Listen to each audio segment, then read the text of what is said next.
Quick shop tip for the day. I don't normally work with wood, so I don't have a lot of specialty equipment.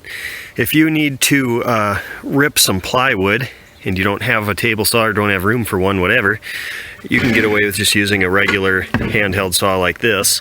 And what you do is you just get a straight 2x4, lay it down where you need to rip, and then just measure from here to the edge, in a couple of places to make sure your 2x4 is straight. And what that does is creates a fence for you to run your saw along. Another thing is if you set the depth of your blade just a little bit deeper. I go about 3/4 of the tooth past the bottom of the material. What that does is it allows you to run right over top of your 2x4 sawhorses, and it just puts a little tiny notch in it, not a big deal. I just made mine out of 2x4s anyway, so this is sacrificial. Run right along there.